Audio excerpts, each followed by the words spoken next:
It's been a little over 7 years now since No Man's Sky first released in August 2016, and we all know the story about how that went. It's no secret that most people were pretty disappointed with the state of the game when it first came out, but it's also no secret that in the time since, No Man's Sky has continuously improved to the point where it is considered a success story. The game currently has a very positive rating on Steam and is considered by many to be genuinely good at this point in time. And for that reason, it's a good example of how you properly support a game. And this is majorly due to the fact that over these 7 years, every single one of them, they've added multiple patches and major updates, introducing new content, features, and systems to the game. In fact, at this point, we have now surpassed 23 named big updates for No Man's Sky in these past 7 years. And even more so than that is the fact that every single one of them was added to the game at no extra charge. No paid DLC, no season pass, no $40 expansion. Nope. All entirely free updates put into the game that you already paid for 7 years straight. Now, Hello Games recently reached out to me asking to sponsor a video where I go over and talk about the most recent updates for the game, and frankly, I couldn't be happier to do so. It is almost unprecedented the amount of support they have given No Man's Sky over these years without charging a single extra cent to consumers. You know, games launch in a rough condition and receive poor receptions as a result all the time. It happens pretty much every day, but in most of those cases, those games just get abandoned. For them to not only consistently update this game for 7 years, but then to also get it to the point where they turned around their reputation to the point where this is considered a genuinely good game, that is crazy to me, but that is exactly what happened. So I'm happy to talk about No Man's Sky because it is really a great example, in my opinion, of a developer who really managed to turn things around. So let's talk about the newest stuff. Here are all of the most recent updates that came to No Man's Sky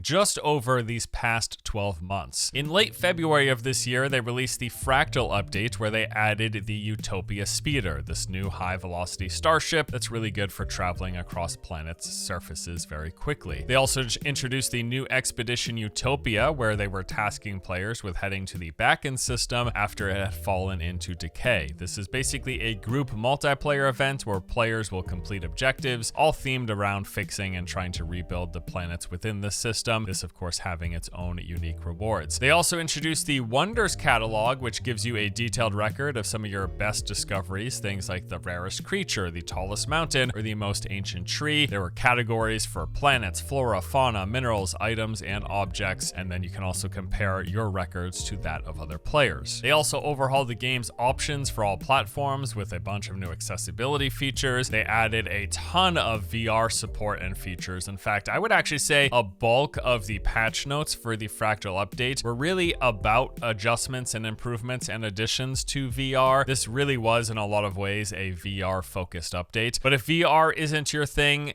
absolutely no worries, because not long after, just a couple of weeks in fact, in early April, they released the Interceptor update. This was quite large and themed around this corruption spreading through the universe, lighting planets, bringing in new enemies, new resources, items, as well as a brand new class of starship. So first we have the Corrupt Worlds, where planets will now have a chance of becoming corrupt, covering the entire planet in this purple haze, as well as forming giant crystals that sprout from the Earth. And this corruption would extend as well to the planet's defense forces, to the resources, buildings, and even new types of equipment. You'll be encountering these corrupt Sentinel Guardians, as well as coming across new buildings full of puzzles and valuables, crashed interceptors, secret mining equipment, and a whole bunch of more things added to any planets that get corrupted. There are also new enemy types. We've got this huge spider-like machinery that can summon in these swarms of exploding minions and corrupted drones. These enemies in and of themselves are quite dangerous. They can actually go stealth. They've got flamethrowers and explosive weaponry, so calling the attention to one of these is ill-advised. There was a bunch of new tech added, like the new Sentinel technology for interceptor ships, which include the anti-gravity well and Crimson Core. There was also the addition of new Sentinel multi-tools and these new large-winged Sentinel jetpacks that you could collect. There are Sentinel capital ships, these massive ships that can be taken on and engaged directly in combat, acting as a sort of like an ultimate goal for any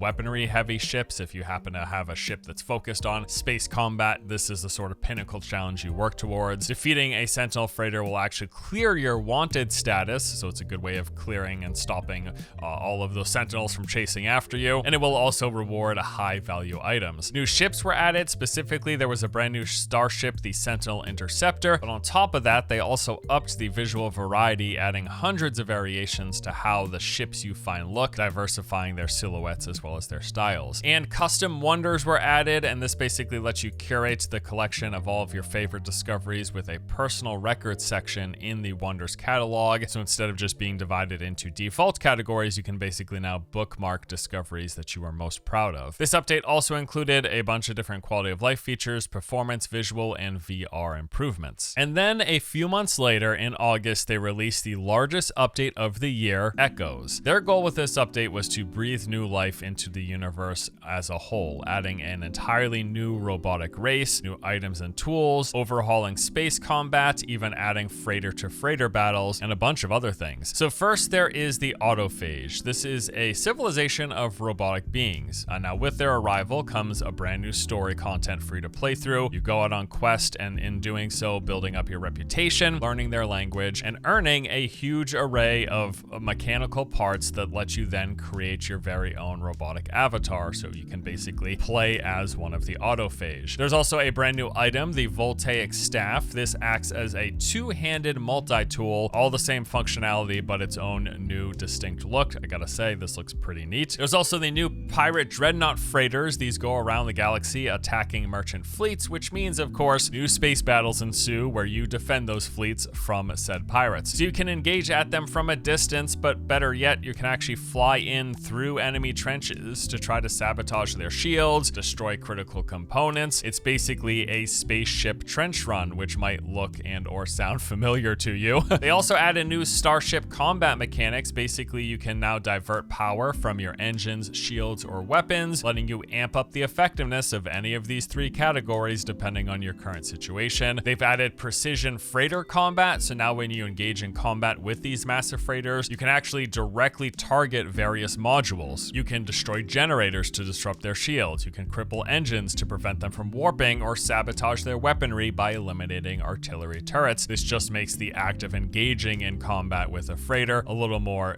interesting, as there's more things for you to specifically focus on. There is the new Atlantid class of multi-tool. With this comes hundreds of variations. They've also introduced multi-tool salvaging, where you can now search out for, trade, and scrap weapons. Basically, this lets you take any unwanted multi-tools and then break them down to earn salvage materials and also rare upgrades. They've introduced the holographic museum, where you can now build and place wonder projectors in your base. This just lets you display an in-world representation of any of your favorite discoveries. And they added a new exploration-focused expedition called Voyagers. And finally, as always, a bunch of quality of life and game improvements. Now, in addition to those three big named updates, there were numerous patches and 3 new expeditions. Expeditions being those limited time community-focused events. And then also in June, they actually brought No Man's Sky over to the Mac platform. Now, as mentioned though, those 3 major updates were all just within these past 12 months. If you have not been following the game in these past 7 years, there were also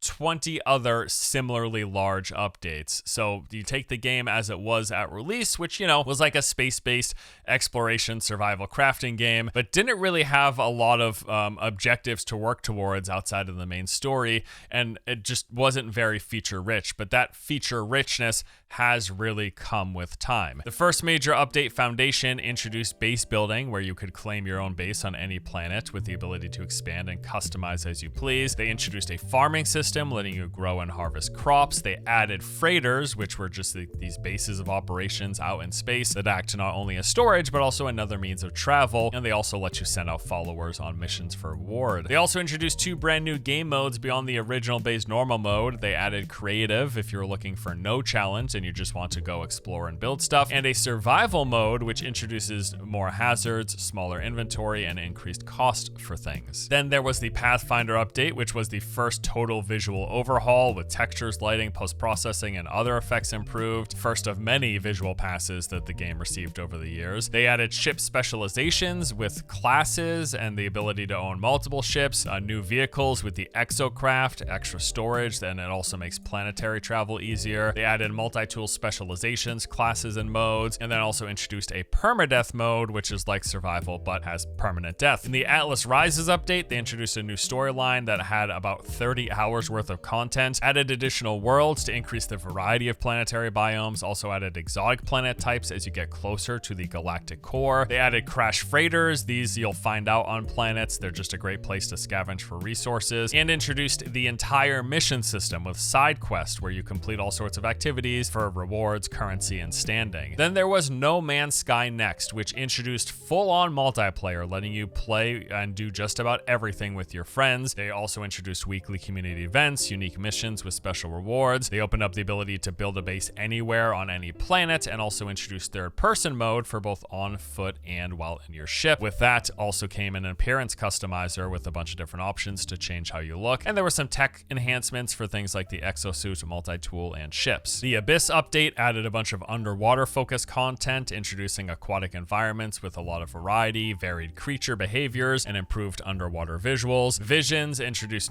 more new planetary biomes, new creatures, more planetary diversity, an archaeology system, which was just an additional activity to do while on the planets. This one just focused on digging up ancient bones. In Beyond, they improved and expanded on the multiplayer experience, letting you play with more people, also adding ambient multiplayer. So while you're out and just exploring the universe, you could occasionally come across people, which really wasn't the case at release. But then also, they transformed the space anomaly into a social hub. So anytime you visit the space anomaly, which you can do anywhere you're out in space, you can just call it up and summon it. When you go in there, it's a social hub. You're going to see other players running around. There's tons of different things to do in there. Tech advancements, community missions, all sorts of stuff. Here, they also streamlined the new user experience. In Synthesis, they added starship upgrades, giving you extra inventory slots and upgrading the class. They also added a bunch of quality of life features like custom outfits, a space map, inventory management, new technologies, new base parts, and a personal refiner. Living Ship introduced a new class of biological ships. This was also adding new story missions and NPCs. In Exomech, they added fully controllable mech walkers for you to commandeer. Desolation was really cool, kind of like Dead Spacey, introducing these haunted derelict freighters. These float out in space and can be found and explored for very special rewards. In Origins, they really expanded the game's universe, adding a lot more variety, more planetary diversity, dramatic new terrain, new creatures, new weather conditions, colossal buildings and enemies. There was the Companions update, which added a pet system, Expeditions, which added a brand new game mode, offering these unique set of challenges. Prisms brought with it another round of visual improvements. Frontiers added alien settlements to discover and commandeer. In Sentinel, they overhauled the game's main enemy faction with new Sentinel types, new combat behaviors and encounters. Outlaws was a piracy focus update, which introduced the outlaw system and the ability to recruit a squadron, adding capes to the game. Space capes are cool. There was Endurance that focused on improvements and additions to the freighter system, and Waypoint overhauled many fundamental elements of gameplay, including the game modes, inventory size, usability, milestones, and journey cataloging. And like I said, boy oh boy, has the game changed. If you take a look at No Man's Sky in 2016